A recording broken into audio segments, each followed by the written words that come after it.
Setiap anak muda harus jadi visionaris bagi hidupnya. Kalau kita hanya kejar harta, kita itu hanya kejar 0. Tapi orang-orang muda, umur 30 sudah bisa mapan visinya. I know what I want. Waktu umur 30 jangan mulai cari.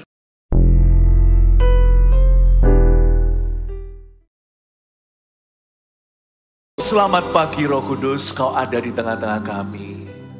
Engkau hendak berbicara kepada gereja ini. Barang siapa bertelinga, hendaklah ia mendengar apa yang Roh Kudus hendak katakan kepada jemaat. Kami buka telinga rohani kami ya Tuhan. Berbicaralah sekali lagi. Perkaya hidup kami dengan rema dan firman-Mu. Beri kami prinsip ilahi. Agar kami semua bisa berjalan dalam kebenaran. Hidup kami menyenangkan Tuhan. Tujuan dan sasaran Tuhan tercapai semua dalam kurun waktu hidup kami yang sementara di dunia. Sampaikan sabdamu, sembunyikan hambamu di balik salibmu. Selalu, senantiasa ya Bapakku. Dalam nama Yesus, haleluya. Amin. Shalom semua, selamat pagi. Berikan tepuk tangan untuk Tuhan Yesus. Hari ini untuk bicara tentang ini. Bahwa ada hikmat Tuhan di setiap usia kita. Tuhan kita itu segala umur. Tuhan kita itu relevan bagi anak kecil, orang muda, hingga orang-orang yang lansia atau lanjut usia. Di gereja kita setiap usia, setiap umur ini kita rayakan sebagai kemenangan dari Tuhan. Setiap kita bisa dipakai berapapun umurnya. Saya ajak kita buka dulu Kisah Para Rasul pasal 2 ayat 17. Dari khotbah Petrus di Yerusalem. Petrus mengutip Yoel, Nabi Perjanjian Lama, begini bunyinya saat Pentakosta. Akan terjadi pada hari-hari terakhir, demikianlah firman Allah, bahwa aku akan mencurahkan rohku ke atas semua manusia. Maka anak-anakmu laki-laki dan perempuan akan bernubuat. Dan teruna-terunamu akan mendapat penglihatan-penglihatan, dan orang-orangmu yang tua akan mendapat mimpi. Saya ulangi. Akan terjadi pada hari-hari terakhir, demikianlah firman Allah. Inilah karya Roh Kudus di akhir zaman. Bahwa aku, kata Tuhan, aku akan mencurahkan rohku ke atas semua manusia. Daging darah ini akan terima roh Allah. Apa yang terjadi di hidup kita? Darah daging pun beda-beda usia. Anak umur 5 dan orang umur 50 tahun beda pikirannya. Tapi Roh Kudusnya sama. Nah, Roh Kudus itu bekerja seperti apa ya? Di setiap dekade yang berbeda itu, atau setiap penggalan waktu, misalkan before 30, sebelum umur 30. Atau orang-orang bilang bahwa life begins at 40, hidup itu dimulai umur 40. Apakah betul? Apakah sungguh? Bisakah kita hidup tanpa Kristus? Umur 40 ke atas, mulai sakit-sakit encok semua ya kan? Pikirannya dulu gak pernah soal kesehatan, sekarang sadar. Orang umur 40 ke atas, mulai ada rasa-rasa takut yang tidak pernah terjadi sebelumnya. Takut ditinggal sama pasangannya. Lalu mulai panic attack itu biasanya banyak kan terjadi di orang-orang yang usianya lebih tua. Tapi sekarang juga mutakhir sekali, anak-anak muda pun mengalaminya. Karena sosial media itu membuat dunia itu jauh lebih sepi. Sadarkah Anda bahwa sosmed itu dibikin memang untuk kita tidak berinteraksi? Supaya kecanduan dengan itu, karena yang diuntungkan aplikasi. Jadi sebenarnya lebih banyak depresi sekarang, orang-orang stres di kaula muda. Dan yang namanya jumlah orang-orang yang bunuh diri di negara-negara tertentu itu luar biasa. Indonesia belum seberapa, tetapi saya rasa kalau kita nggak hati-hati akan menyusul juga. Tempat-tempat yang sangat dikagumi oleh orang-orang muda seperti Korea, waduh, lihat drama beda dengan kalau hidup di sana. Beberapa orang teman-teman Korea saya beritahu nggak gampang di situ, tuh bullying terjadi. Kalau kurang cantik aja, atau kurang tampan bagaimana, wah. Hari-hari ini dunia ini semakin gelap. Gereja harus speak up. Gereja harus angkat bicara. Puji Tuhan di gereja kita, setiap usia ministrinya kuat. Gereja kita punya CG kita itu segala umur. Dibagi juga sesuai dengan umurnya. Di AOG Army of God yang minggu depan ini akan ada konferensi yang belum mendaftar, langsung saja yang before 30. Itu penting sekali untuk kita mendapatkan asupan iman sesuai dengan usia kita. Makanya di sini juga ada voltage. Kebaktian saya minta diadakan di setiap gereja kita. Setiap akhir pekan itu, yang masuk dulu dalam hadirat Allah sebagai gereja, itu gereja anak kita. Makanya di sini bukan namanya sekolah minggu, tapi gereja anak. Alkitab mengatakan kalau Roh Kudus turun ke atas semua manusia, maka anakmu laki-laki dan perempuan akan bernubuat. Apakah berarti setiap anak kecil jadi nabi? Enggak. Apa artinya anak-anakmu akan bernubuat oleh kuasa Roh Kudus? Begini loh, berarti mereka itu sudah bisa tahu sesuatu. Buat apa kita itu punya roh Allah kalau kita nggak tahu masa depan kita? Bedanya apa sama orang dunia? Meskipun kita tidak pernah tahu persis apa yang akan terjadi esok hari, atau bahkan 5 menit nanti, atau bahkan 2 detik dari sekarang. Tetapi kita punya janji Tuhan, kita punya iman. Anak-anak bernubuat itu artinya anak-anak nggak lagi seperti orang dunia yang tumbuh dewasa entah jadi apa, bahkan secara seksual aja tidak ditentukan, LGBTQ segalanya. Kita punya norma, kita punya prinsip firman. Anak-anak harus diajari dalam takut akan Tuhan. Bukan hanya itu, nggak sampai di sana. Artinya anak-anak akan bernubuat itu poin pertama munculkan di sini. Berarti umur 12 sudah bisa tahu mau kuliah apa dan menjadi apa. Ini hasil doa saya, munculkan di depan ya poinnya, ikuti saya multimedia. Umur 12 sudah bisa tahu mau kuliah apa dan menjadi apa. Waktu saya berdoa ya untuk anak-anak kita, mungkin bagi beberapa bapak ibu yang lebih tua, itu berarti cucu Anda. Saya dapatkan kalimat hikmat ini dari ayat yang kita baca. Bahwa umur 12 sudah bisa tahu mau kuliah apa dan menjadi apa. Papa mama harus punya visi untuk anak-anaknya. Jangan suruh mereka jadi sesuai dengan harapan kita. Tetapi kita harus menjadi pengintai mereka di tanah perjanjian yang Tuhan berikan untuk anak-anak kita. Saya mengacu pada Tuhan Yesus umur 12 sudah bisa berdebat dengan ahli Taurat. Ya kan itu Tuhan ya? Enggak loh. Tuhan Yesus gak main curang. Waktu Tuhan Yesus pelayanan di Galilea nanti public ministry-nya, Tuhan Yesus selalu menyebut dirinya sebagai anak manusia. Artinya dia punya garis start yang sama. Bedanya cuma satu. Dia gak punya bapak. Dia lahir dari Maria seorang perawan. Bedanya cuma satu. Tapi Tuhan Yesus juga perlu dihinggapi Roh Kudus saat baptisan. Tuhan Yesus tidak mengandalkan kekuatan ilahinya sebelum dunia dijadikan. Tapi Tuhan Yesus mengajarkan kepada tubuh Kristus yaitu kita. Bagaimana kita juga harus dituntun dan dipimpin oleh Allah Roh Kudus.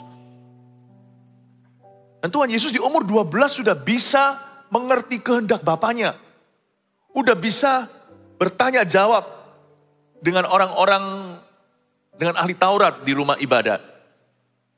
Selain itu, saya juga teringat Yusuf. Yusuf itu umur 17-an kurang lebih ketika dia terjual ke Potifar. Sebelum itu dia sudah dapat mimpi, entah umur berapa, tapi kayaknya koko-kokonya gak suka hati. Dia sudah diberitahu suatu hari dia akan jadi pemerintah, meskipun gak tahu persis jalan hidupnya. Nanti gimana caranya Tuhan bawa dia dari sini ke sana. Tapi Yusuf itu sudah paham bahwa Allah punya kepentingan dalam hidupnya. Dibutuhkan karakter memang yang ditempa, sehingga nanti dia baru jadi. Tapi di umur-umur belasan itu dia sudah mengerti. Anak-anak kita umur belasan mungkin masih bengong. Gak punya prinsip apa-apa, bukan sepenuhnya salah papa mama, tapi papa mama bisa andil di dalam kehidupan anak-anaknya. Mari kita jadi imam yang sengaja. Kalau Anda punya anak ya, kalau Anda tidak, anak Anda sudah besar, sekarang anak Anda punya anak, maka Anda ingatkan anak Anda untuk bimbing anak mereka. Paham maksud saya? Penting. Jadi reminder terus buat anak Anda agar memperhatikan cucu Anda. Agar jangan terlalu sibuk bekerja, tetapi jangan sampai terlalu sibuk untuk putra-putri. Sibuk boleh, saya juga orang sibuk. Kesibukan saya banyak.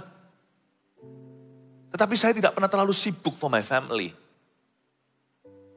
Sebelum tadi bahkan saya berkhotbah ini, saya telepon dengan anak-anak saya yang sekolah di luar negeri, beda zona waktu. Anak kami tinggal satu yang di Indonesia. Saya didoakan oleh mereka berdua. Ya, anak saya satunya pelayanan hari ini dengan AOG di sini. Saya didoakan oleh anak-anak kami. Sebelum saya naik ke atas panggung ini berkhotbah kepada Anda. Busy? Yes. But never too busy. Tidak boleh terlalu busy untuk interaksi dengan orang-orang yang Anda kasih. Percaya nggak Roh Kudus itu diberikan ke anak-anak Anda, anak-anak kita, supaya mereka bisa tahu, mereka itu bisa bernubuat. Gak usah nubuat untuk orang lain dulu, itu nabi atau nabia. Nubuat untuk hidupnya. Andai ku tahu ini lebih early ya. Iya makanya generasi berikutnya lebih bagus dari kita. Saya aja bertobat kenal Kristus baru umur 18. Penyesalan saya terbesar dalam hidup salah satunya adalah kok gak kenal Tuhan lebih awal.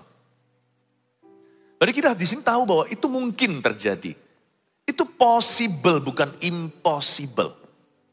Bahwa anak kita umur 12 sudah bisa mengerti. Samuel umur 6 lagi. Umur 6-7 lah ya.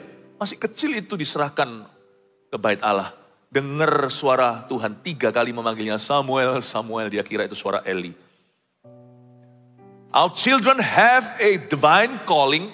Anak-anak kita punya panggilan ilahi. Cucu kita juga. Dan kita juga sebenarnya. Makanya gak telat. Lebih baik menyusul. Makanya Roh Kudus gak hanya bekerja di kalangan anak kecil, tapi Roh Kudus juga bekerja di kalangan lanjut usia. Nanti kita baca. Maka anak-anakmu laki-laki dan perempuan akan bernubuat dan teruna-terunamu akan mendapat penglihatan-penglihatan. Teruna ini maksudnya orang muda. Mirip dengan kata taruna kalau seumpamanya kita melihat mereka yang sekarang lagi dikaderkan sekolah untuk menjadi tentara. Wah itu biasanya masih kurus-kurus gitu ya.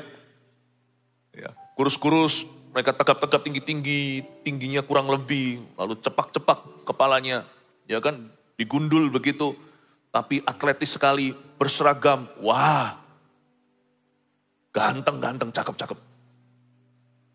Itu gambaran tentang teruna juga. Orang-orang muda akan mendapat penglihatan-penglihatan. Kalau calon tentara itu indahnya di uniform atau seragamnya, anak-anak muda gak perlu pakai seragam apa-apa, seragammu, hai muda-mudi, yang before 30, yang umur belasan dan sampai umur 30 itu, seragamnya adalah tujuan hidupnya yang jelas. Do you have a vision for your life? Apakah Anda punya tujuan hidup? Apakah punya visi kehidupan? Anak-anak muda itu sudah seharusnya mempersiapkan diri baik-baik. Jangan sampai di usia tertentu, bukan lagi usia anak nih, ini bukan elementary, ini sudah usia pelajar minimal SMP, SMA, kuliah. Sampai yang baru menikah, kalau orang Yahudi bedanya sama orang Indonesia. Dalam gereja kita itu before 30 namanya. Kalau orang Yahudi itu disebut orang muda itu before 40. Sebelum umur 40. Itu youth bagi mereka. Ya. Dan di umur 40, itu anak-anak muda di Israel. Dan kalau saya melihat Israel ya, bulan ini kan kita pergi. Waktu masuk ke sana, semua anak muda di situ wajib militer. Karena negara kecil, banyak musuh kanan kiri. Itu yang pegang senjata. Itu orang-orang muda. Dan bukan hanya yang cowok, yang cewek juga. Karena negara ini negara yang selalu syarat perang. Maka yang perempuan juga harus wamil. Wajib militer. Tapi lebih sedikit waktunya daripada yang laki-laki. Laki-laki mungkin berapa tahun, perempuan hanya separuh atau 3/4-nya. Kalau Anda lihat gitu ya, saya lihat di jalanan kadang-kadang saya melihat mereka itu, karena saya cinta orang-orang muda. Saya itu senang sama orang-orang muda. Dan saya melayani Tuhan sejak saya masih muda. Saya melihat mereka itu saya kagum gitu. Wow, masih muda sudah bela negara. Bela negara. Itu semuanya gak tentu profesional tentara. Mereka dilatih secara profesional. Tapi mereka itu mungkin di dunia bisnis, mereka guru. Mereka mungkin saintis, mungkin kerja di laboratorium. Tetapi mereka harus begini dulu. Bela negaranya berapa tahun. Kok gak diutus sebagai tentara itu orang tua ya? Saya gak pernah lihat yang sudah tua, lansia pegang senjata. Karena negara pasti dikecam kalau mengutus orang tuanya ke medan perang. Kok gak anak kecil ya? Sebagai kekejian. Kalau kita melihat foto anak kecil, rokokan, lalu pegang senjata senapan mesin. Itu biasanya di negara-negara perang dan banyak terorisme. Kalau anak kecil diutus ke medan perang, itu kejahatan. Makanya anak muda itu paling maju. Mereka harus punya visi. Papa mama bergantung visimu loh nak. Papa mamanya boleh berhasil, anaknya melempem percuma. Kalau masih kecil gak apa-apa, tapi kalau sudah usianya usia dewasa muda, tidak punya visi tujuan, gak punya beban, celaka tuh papa mama. Kasihan mereka, tetapi juga gak bisa salahkan anak muda. Kadang-kadang memang orang tua tidak pernah investasi apa-apa di muda-mudinya. Hanya buka mulut kalau kita marahi mereka, kalau kita temukan sesuatu di mana kita keberatan. Orang tua, tapi belum telat, ada Roh Kudus yang bisa pulihkan hubungan. Tapi lihat, orang-orang muda yang akan diutus ke medan perang, tidak heran, muda-mudilah yang menjadi ujung tombaknya. Dan para teruna harus punya penglihatan. Penglihatan ini bukan sekali lagi, bukan seperti Nabi mendapatkan sebuah vision gitu, tapi you have a vision. You may not be seeing a vision, but you have a vision. Nggak tentu kita itu melihat sebuah penglihatan, tapi kita semua harus punya penglihatan. Bukan melihat penglihatan, tapi mendapat penglihatan kalau kita baca ayatnya secara seksama. Tidak semua orang nabi atau nabiah, tapi setiap anak muda harus jadi visionaris bagi hidupnya. Oleh karena itu, poin nomor 2 sebagai berikut, umur 30 sudah bisa memimpin dengan visi yang matang. Gak tentu semua jadi orang besar menurut standar dunia, atau menurut ekspektasi papa mama, tapi umur 30 hidupmu sudah harus mapan inside of you. Mapan itu gak tentu secara finansil. Finansil juga saya yakin akan menyusul segala berkat. Kalau kita gak ngawur dan berfoya-foya, kalau kita menabung dari masa muda, pasti umur 30 itu kita lebih mapan. Orang lain hanya bisa cerca kita, lu kok begini, kok begitu. Lu ya jangan iri.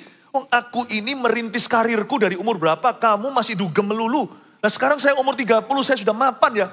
Sana belum ya, terserah. Dalam hubungan saya sudah mapan. Dalam karir saya sudah mapan. Mapan itu bukan berarti bisa beli apa aja. Financial freedom itu gak ada sih sebenarnya. Apa itu financial freedom? Konglomerat pun masih mau sesuatu kok. Paling tidak masih mau 1 nol lagi di belakang angka harta mereka. Selalu kurang 1 nol. Setiap orang itu selalu kurang 1 nol. Kalau kita hanya kejar harta, kita itu hanya kejar nol. Tapi orang-orang muda, umur 30 sudah bisa mapan visinya. I know what I want. Waktu umur 30 jangan mulai cari. Mulai cari, ginilah ya bahasa sehari-harinya, mulai cari lu mau apa. Umur 30 itu saya sudah tahu saya itu mau mati dengan apa. Waktu saya umur 30, makanya ada buku saya namanya Before 30, saya sudah tahu kok. Saya mau mati dengan ini. Membangun 1000 gereja, 1 juta murid. That's it. Saya sudah temukan apa yang saya mau, saya inginkan. Saya tidak akan menyimpang ke kiri atau ke kanan, doakan. Itu aja yang ku mau. Umur 30 saya tidak cari sesuatu lagi. Sehingga nanti waktu umur 40 jangan menggila seperti beberapa orang yang namanya midlife crisis atau krisis tengah baya. Dulu biasanya suka strip-strip, sekarang suka bunga-bunga. Dulu suka istri, sekarang suka istri orang. Gak boleh. Biasanya orang yang mencari itu rebel kedua kali, atau berontak lagi, itu karena mereka tidak pernah mapankan pikiran. Kalau kita mapankan pikiran, 40 ke 50 itu bukan graveyard atau bukan kuburan. Banyak orang tenggelam di situ. Demikian juga pemimpin-pemimpin biasanya membuat manuver-manuver yang tidak perlu, termasuk gereja yang dipimpin oleh 40-an sekian, lalu tiba-tiba berubah-ubah visinya. Mau ini, mau itu, gak tahu maunya apa. Lalu membuat suatu visi yang sama sekali tidak berkenaan dengan amanat agung. Gereja ini berjalan dan bertumbuh. Tahu gak kenapa gereja ini terus bertumbuh? Karena gereja ini bertumbuh terus di atas kestabilan. Stabil, konsisten. Di-play lagi coba. Khotbah-khotbah kami 10 tahun lalu, Anda tidak akan lihat bedanya, kecuali pendalamannya aja. Tetap sama visinya. 20 tahun lalu tetap bicara soal jiwa-jiwa. Enggak beda. Bedanya cuma apa? Cuma title-nya aja. Dulu anak muda kita lebih radikal. Judulnya A Trip to Hell. KKR penginjilan, kesaksian saya tentang neraka dan firman Tuhan tentangnya. Tapi sekarang, besok hari Jumat ini, kita akan adakan di streaming juga. Meskipun di dalam konteks AOG Conference, tetapi tetap akan diikuti KKR-nya. Biarkan semuanya, biarkan semua CG turut berpartisipasi di dalamnya. Tapi judulnya bukan lagi TTH, judulnya apa kata Alkitab tentang neraka. Sebenarnya gak ada bedanya.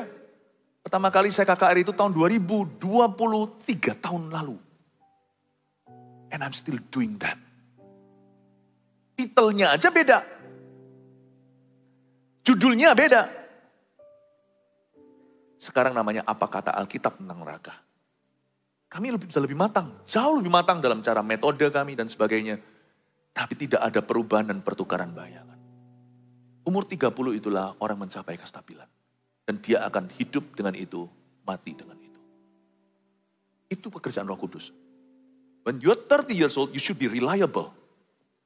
Waktu umur 30, Anda sudah harus menjadi orang yang dapat dipercaya. Bisa diandalkan. Bisa menjadi tumpuan.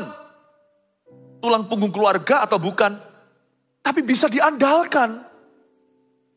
Tapi umur 30 biasanya, kalau orang belum sungguh-sungguh berserah penuh pada Roh Kudus, maka dia pasti akan goyang nanti di umur 40-50 itu.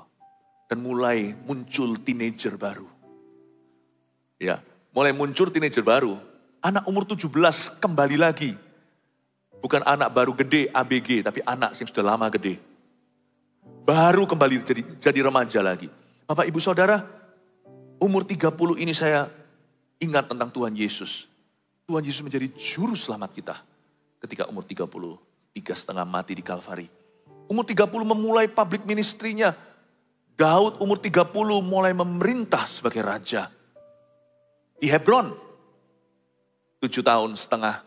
Lalu di Yerusalem, kemudian sisanya 40 tahun dia memerintah. Daud umur 30 menjadi raja. Yusuf menjadi Perdana Menteri. When he was 30, umur 30 tahun. Kita tidak harus jadi Perdana Menteri. Mungkin beberapa di antara kita jadi ibu rumah tangga. Tapi ibu rumah tangga yang bisa diandalkan oleh anak-anaknya. Keluarganya stabil, tenang, penuh dengan shalom peace. Di umur 30 itu. 30 is a very beautiful age. Kalau saya ngomong 30 ini dekade ya. Kalau Anda sudah 37 segalanya termasuk lah ya, kurang lebih. Tapi saya berdoa di dalam nama Yesus, Anda memperoleh hikmat Allah ini. Lalu habis itu, dan orang-orangmu yang tua akan mendapat mimpi. Orang-orangmu yang tua akan mendapat mimpi di sini. Tulis dulu yang nomor 3. Umur lansia menjadi aset yang berharga bagi generasi muda. Jadi aset ya, jadi berkat, bukan jadi beban. Saya nggak bisa mengacu kepada Tuhan Yesus karena Tuhan Yesus hanya sampai 33,5. Lalu diangkat ke sorga. Jadi saya melihat tokoh lain seperti Abraham. Abraham itu di akhir hayatnya, dia tidak jadi beban. Dia jadi berkat buat anak cucunya. Kalau Anda lihat. Lalu Musa di usia tuanya, nggak jadi beban loh. Bukan hanya itu, secara fisik Musa sehat. Nggak perlu dituntun lagi tuh si Musa. Nggak jadi beban. Musa itu menjadi hikmat. Ajarkan pada Yosua. Musa adalah satu orang tua yang saya pandang sebagai teladan yang luar biasa. Bagaimana orang tua bisa regenerasi kepada pemimpin berikutnya. Itu Musa ya. Dia tahu, gak banyak orang tua punya hati begini loh. Yang bisa menerima, aku bukanlah pilihan Tuhan sekarang. Tapi Yosua, luar biasa loh. Dia tahu bahwa dia akan mati di padang gurun. Ada ceritanya sih. Dia gak jadi masuk ke tanah perjanjian. Dan karena Musa tahu, dia malah gak sekat Yosua. Biasanya kalau kita tahu kita bukan, ayo sama-sama hangus. Bumi hanguskan. Musa gak begitu. Dia persiapkan Yosua, diajari, diberikan keberanian. Bahkan dia urapi, didoakan. Yosua udah mulai pimpin perang. Musa cuman angkat tangan, Harun dan Hur di kiri kanan. Dia mulai angkat tuh Yosua.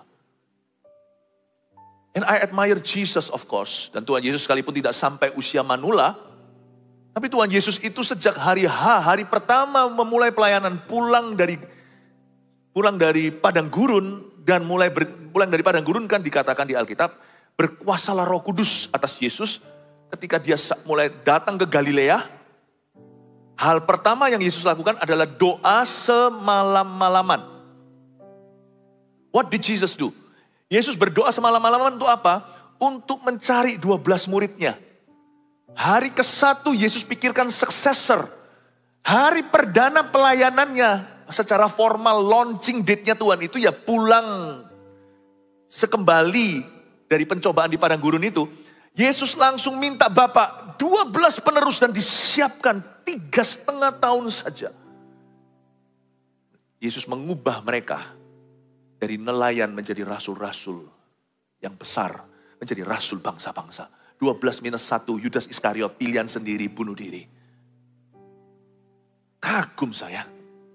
Musa, Abraham, Samuel yang saya sebut tadi itu umur 6 tahun tuh. Samuel ini di masa tuanya, doanya itu they coveted. Mereka itu menginginkan, bangsa Israel menginginkan doanya Samuel. Sehingga waktu Samuel berdoa itu sampai ada halilintar guntur, sampai mereka semua ketakutan. Dan Samuel diminta untuk mendoakan. Meskipun mereka sudah tidak perlu Samuel lagi, tapi mereka masih butuh Samuel. Bisakah skenario waktu nanti suatu hari, saya belum sih, kalau di sini ada yang sudah lansia, tapi saya wakili semua aja ya, kalau suatu hari kita semua lansia, bisa nggak kita itu berada di titik orang nggak perlu kita lagi, tapi orang masih butuh sama kita. Nah itu apa? Itu bukan lagi posisi kita, pos kita. Itu sudah bicara tentang teladan kematangan. Itu sudah bicara tentang pengalaman. Nothing could substitute for. Tidak ada yang bisa menggantikan years and years of walking with Jesus. Bertahun-tahun berjalan bersama dengan Tuhan itu tidak bisa digantikan. Sampai kapanpun anak-anak kita mau dewasa, mereka pasti akan masih membutuhkan seorang papa, seorang mama yang takut akan Allah, yang bisa mereka look up, mereka bisa lihat dan berkata, itu contohku tentang pernikahan. Gak usah cari pencitraan yang ada di sosial media. Percayalah, Anda mau cari cinta sejati, carilah mereka yang sudah menikah lama, awet dan saling mengasihi dan saling menjaga. These are your true heroes. Zaman sekarang ini semua orang mau buat konten. Gak perlulah. Menurut saya konten itu tidak bisa digantikan dengan ini. Tahunan emas. Bagaimana orang itu berjalan dengan Tuhan. Saya percaya sampai kapanpun anak-anak cucu kita akan membutuhkan kita. Belum lagi wejangan hikmatnya. Samuel belum lagi doa dan imannya. Seolah-olah kalau tidak mempan di generasi anak muda. Berdoa. Doanya papa mama pasti didengar sama Tuhan. Itu ada perasaan itu luar biasa. Itu bagi orang muda. Itu tempat bertumpu, itu tumpuan. It's not the nicest feeling, percayalah saya. Bukanlah perasaan yang paling nice, yang paling enak. Ketika Anda berada di ujung tombak atau di food chain atau di mata rantai makanan. Kalau Anda lihat hukum rimba, maka di mata rantai itu yang paling top itu singa. Paling top singa. Singa makan segalanya. Hanya kalau singa mati, dia akan dimakan sama hewan-hewan kecil yang membusukkan tubuhnya. Jadi mata rantai itu berputar ya kan, tapi yang di ujung atas itu kan singa. Gak gampang loh. Kalau kita itu dalam iman itu berada di mata rantai atas. Kita gak punya tumpuan, itu tempat yang sangat kesepian. Saya harapkan anak cucu kita akan hidup dalam a better world. Dunia yang lebih baik, di mana mereka tidak perlu merasa sendiri. Sekalipun mereka nanti suatu hari yang beraksi. Karena yang maju perang itu kan bukan manula, yang maju perang itu anak muda. Ketika mereka maju di depan itu, mereka tahu bahwa mereka punya support system yang paling wahid, yang paling luar biasa. Papa mama yang sudah punya uban dengan Tuhan. I will always pray for you my son. Itu adalah sebuah support yang tak terhingga. Mungkin anak Anda punya sekretaris, anak Anda punya kongsian, anak Anda punya pegawai, mungkin satu gudang. Tapi tidak ada yang bisa menggantikan tempat imam dalam hidup mereka. I am behind you. Dan ketika anak datang dengan menangis dan berkata, aku gagal pak, aku gagal ma. It's okay. Gak apa-apa. Wow itu. Saya harap kita semuanya waktu lansia berada di posisi Samuel itu. Mungkin kita perlu bantuan lah. Tidak ada orang yang namanya kalau semakin tua umur lansia pasti secara fisik butuh bantuan. Tapi saya rasa itu pun tidak jadi keberatan. Kalau secara emosional, secara batinia, kita tidak memberi alasan anak-anak kita berat sama kita. Bukan sebagai orang tua atau senior yang mengutuki juniornya. Bukan, tetapi sebagai apapun secara fisik yang perlu dibantu. Saya percaya anak cucu tidak akan pernah keberatan. If they cherish you. Kalau mereka mengasihimu, apalagi mengagumimu. Wow. Bapak ibu saudara, umur lansia kita berdoa. Roh Kudus bekerja demikian rupa memberikan orang tua mimpi. Ada sebuah kedalaman yang bisa diberikan kepada kaula muda. Umur lansia, Roh Kudus masih bekerja. Orang tua akan mendapat mimpi. Tuhan masih berikan mimpi tentang anak-anaknya. Sehingga anak-anaknya masih menginginkan sebuah pembicaraan. Papa mama, mimpi apa tentang saya? Kita minta sama Roh Kudus supaya kita tetap vibrant, supaya kita tetap menyala di masa tua. Saya belum lansia, tapi saya juga tidak semuda dulu. Jadi sekarang pun saya mikirkan, misalkan nanti rooftop ini jadi kontrak kita 20 tahun, saya 48, selesai kontrak saya 68, umur 70. I better prepare something for the next generations. Belum lansia, I'm going there. Sebagai gereja, kita tidak boleh menua. Gereja kita harus selalu awet muda. Dan selalu akan ada support system di gereja ini yang muda bangkit. Itulah kesalahan Korea. Lansia menjadi segelnya orang-orang muda. Gereja Korea mati di situ. Matinya di mana? Di muda-mudi. Tidak ada lain, bottleneck-nya adalah usia 40 ke atas. Itu bottleneck terhadap yang 30 ke bawah. Menjadi macetnya di sana. Kita tidak boleh itu tidak boleh terjadi. Makanya orang tua harus penuh Roh Kudus. Baru bisa berguna buat putra-putrinya. Baru bisa berdampak dalam diri muda-mudinya. Saya percaya gereja ini akan menjadi gereja yang begitu. Amin, Bapak Ibu Saudara. Ya. Nanti ibadah kedua aja saya jelaskan dari ayat yang berbeda. Ya, ada ayat tambahannya. Tapi saya ingin sekali untuk kita di titik ini. Saya mau mengundang salah satu perwakilan Army of God atau muda-mudi kita. Untuk saya interview naik ke atas sini supaya kita dengarkan suara anak-anak muda zaman ini ya. Berikan tepuk tangan untuk Nanda. Gak pernah bosan-bosan. Saya selalu beritahu sama Nanda, saya dan istri saya, rambutmu keren. Thank you. Thank you. Dan hari ini mimpin pujian ya. Nanda adalah salah satu pemimpin di AOG atau di youth kita anak-anak muda. Nanda, apa kabar hari ini? Baik? Baik. Baik ya. Nervous gak ini? Enggak ya? Ada sedikit nervous. I like it. Inilah future of the church semua ya. Masa depan gereja itu seperti ini. Saya mau tanya sama Nanda dulu ya. Ko Philip mau tanya. Saya tuh gak pernah bisa menua. Karena anak-anak muda itu panggil saya semua Ko Philip. Sampai anak-anak kecil itu ya. Anak-anak Eagle Kids banyak pakai Ko Philip, Ko Philip. Puji Tuhan ya. Selalu luar biasa. Nanda. Yes. Apa struggles anak-anak muda sih hari-hari ini? Kita perlu tahu karena zamannya udah beda sih. Zaman saya beda. Zamannya opa oma di sini juga beda ya beberapa. Nah zaman Anda apa? Struggle-nya apa? Salah satu struggle anak muda sekarang punya istilahnya keren kok. Quarter life crisis. Quarter life crisis? Ya. Oke. Jadi ini gejolak yang dialami usia kuliah 18 sampai awal masuk bekerja. Seringnya terjadi mulai galau dengan kehidupan. Tidak ada angin, tidak ada hujan. Mereka cerita, untuk apa saya hidup? Saya ini berharga enggak ya? Saya ini diinginkan enggak ya? Melihat temannya yang lain berhasil, anak muda yang mengalami quarter life crisis ini suka, loh kok dia berhasil? Kok saya gagal? Mau coba masuk ke universitas yang dia inginkan, jurusan yang dia inginkan, tapi gagal. Yang mereka ingat hanya gagalnya aja. Sehingga mulai overthinking, mulai bahkan gak jarang depresi. Dan di momen-momen itu, di saat mereka ingin cerita ke teman-teman, karena hari ini saya memimpin anak muda usia kuliah, jadi di saat mereka cerita, saya mau cerita ke teman, teman itu responnya biasanya gini, aduh kamu lebay, too much banget. Itu hal yang biasa. Datang ke orang tua takut. Padahal mereka butuh orang yang mendampingi dan tidak sedikit. Jadi karena saya juga memimpin usia kuliah yang cukup banyak mereka ngalamin ini. Dan di saat datang mereka akan mulai berpikir kalau saya gagal, kalau saya tidak bisa mendapat apa yang saya inginkan, ya sudah untuk apa saya hidup. Akhirnya mereka mulai berpikir untuk mengakhiri hidup. Jadi ada yang namanya quarter life crisis. Saya baru dengar juga kalau kita tahunya itu krisis tengah baya umur 40-50-an. Tapi sekarang ternyata ada yang namanya krisis seperempat baya. Orang umur belasan sampai 20-an.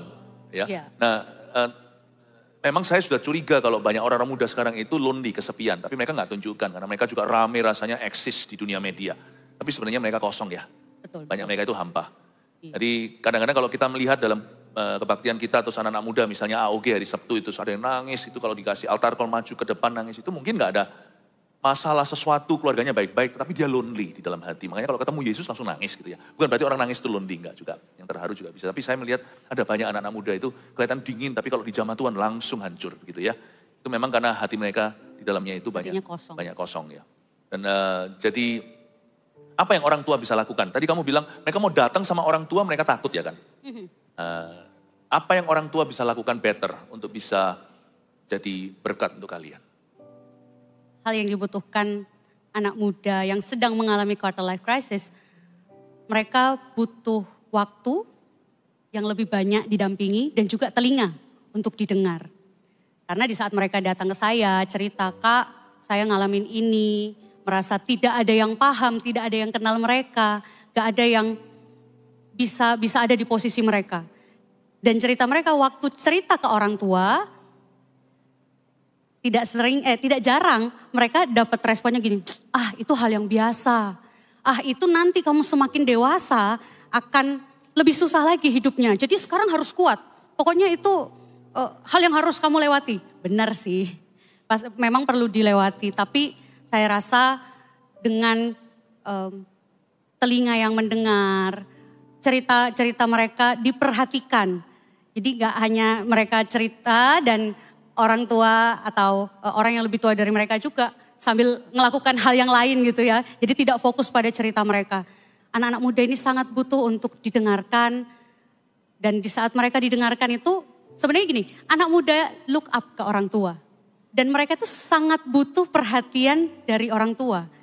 Hal yang simple yang mereka lakukan, keberhasilan atau bahkan kegagalan pengen cerita. Tapi karena tadi itu di saat mereka cerita ada respon yang udah itu biasa, itu masih ringan. Padahal di usia mereka dan yang sedang mereka alami itu hal yang nyata, hal yang berat bagi mereka di usia mereka, di momen itu. Jadi yang saya tangkap adalah sebagai orang tua kalau anak-anak curahkan hati kepada kita, dua hal ini bisa destruktif, bisa merugikan. Koreksi kalau salah ya. Yang pertama adalah tidak responsif. Gitu aja, meremehkan. Karena memang orang tua mau cepat mentahkan supaya enggak terus mengganggu gitu loh. Supaya mereka punya banyak waktu. Sedangkan orang tua sendiri juga banyak sosmedan gitu ya. Jadi enggak kalah loh orang tua sekarang ini. Menurut saya sih enggak ada waktu untuk anak, tapi waktu untuk Instagram banyak. Lalu selain enggak responsif, tapi ada juga orang tua yang terlalu responsif. Jadi bahasanya overreaktif.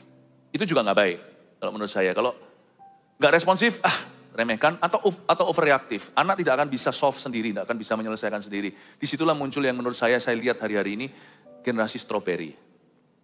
Gak ada drive-nya. Makanya anak-anak muda di tempat kita namanya Army of God. Dengan semua ekses-eksesnya. Dengan semua kadang-kadang kelewatan-kelewatannya, tetapi menurut saya, lebih baik saya punya, ini kalau pendapat pribadi, lebih baik punya anak muda yang seperti kuda, perlu dijinakkan daripada anak muda yang seperti keledai, yang dipecutin pun tidak akan maju. Saya rasa kalau kita bisa menangani mereka dengan baik dan kata-kata Nanda tadi salah satu yang saya tangkap adalah mereka harus bisa mengagumi orang tuanya. Orang tua harus punya spiritual authority, otoritas rohani. Dan untuk bisa bicara dalam kehidupan Anda, anak kita tahu lah kita nggak sempurna, tapi mereka harus tahu bahwa kita berusaha dan kita mencoba. Kalau orang tuanya itu bisa dikagumi, anak-anak tahu bahwa orang tuanya membangun kerohaniannya, saya rasa lebih easy ya, lebih gampang ya. Dan juga biasanya advice atau nasihat yang diberikan juga jauh lebih bagus. Menurut Nanda, apa visi AOG untuk anak-anak muda hari-hari ini? Dengan anak muda tadi itu yang quarter life crisis ini baru pertama kali, ini saya catat nanti, ternyata ada term ini. Siapa yang pernah dengar ini? Atau saya tok yang gak pernah dengar ya? Siapa yang tahu quarter life crisis? Ya of course lah, you're the youth pastor. Kita pada gak tahu kan? Makanya ada baiknya, seperti ini saya panggil, supaya gak dari sisi kita. Saya termasuk sudah generasi orang tua. Nah, jadi saya juga perlu dengarkan kayak begini ini saya kasih pertanyaannya, tapi saya nggak tahu jawabannya dia. Jadi seperti Nanda ya kan kita belum pernah nggak ada rehearsal ini. Jadi saya nggak tahu. Jadi saya begini pun saya menimba sesuatu untuk muda-mudi. Anak-anak kami sih fine-fine saja. Tapi suatu saat mungkin berguna juga untuk cucu, puji Tuhan ya. Dan ini juga jadi konfirmasi, oh iya ya selama ini berarti sudah betul nih sama anak-anak saya. Saya berusaha mati-matian supaya nggak jadi pendeta cuma di gereja, tapi menjadi orang Kristen yang baik di rumah itu ternyata nggak percuma. Ya, ternyata itu yang dibutuhkan oleh orang muda-mudi. Sungguhan sih, anak kecil kita bisa, maaf ini bahasanya, anak kecil mungkin bisa mudah, lugu, gampang ditipu kan. Kita ngomong dia percaya, anak muda nggak bisa loh. Anak kecil itu pegang kata-kata. Right? Kalau kita ngomong sama mereka, besok papa ajak, besok belum besok malam ini langsung diingatkan, pagi-pagi bangun tidur, ayo. Kata-katanya dipegang kan? Anak muda nggak bisa. Orang tua mau ngomong apa aja dia lihat papa gitu kok. Dia sudah nggak bisa makan kata-kata, dia harus lihat. Mendapat penglihatan, dia harus lihat. Seeing is believing, orang-orang muda itu, seeing is believing. Gak percaya, coba lihat. Mereka nonton drama Korea, nanti semuanya, tarian-tarian Korea semuanya muncul. Mukanya juga dibikin kayak begitu segalanya. What they see is reality. Betul sekali. Ya. Visi AUG apa untuk anak-anak muda? Seperti Bapak Ibu tahu, 2030 kita punya visi 300 gereja lokal akan terbangun. Yes, amen. Ini gak akan hanya jadi visinya family aja. Army of God juga mau, anak muda juga mau. Adik-adik saya yang di Eagle Kids juga mau. Kita akan mengerjakan ini. Dan komunitas anak muda Army of God, Gereja Mawar Sharon, kita punya tagline, Building Churches in Our Youth. Kita akan jadi pembangun-pembangun gereja sejak masa muda. Dan itu di Army of God akan jadi tempat anak muda ini akan dibentuk di sana. Mereka masuk tidak tahu, bahkan tidak sedikit yang masuknya dengan quarter life crisis tadi. Tapi di dalam Army of God didampingi, akan dibentuk, akan dibawa untuk kenal Tuhan dan juga akan melihat tujuan hidupnya apa. Apa yang akan mereka kerjakan di masa depannya. Bisa nggak Tuhan pakai mereka sejak masa muda? Karena saya sangat percaya dan saya juga salah satu produk dari Army of God. Sejak masa muda kami dibawa untuk kenal Tuhan, mengerti visinya Tuhan dan kami mengerjakannya. Bukan nanti, tapi sekarang. Amin, puji Tuhan, puji Tuhan. Bahagia sekali kalau dari muda kita sudah tangkap isi hati Tuhan, waktu kita akan jauh lebih panjang untuk kerjakan visinya Tuhan. Untuk kerjakan yang Tuhan rindukan. Amin. Sesuai dengan rencana Tuhan sejak awal di hidup kita.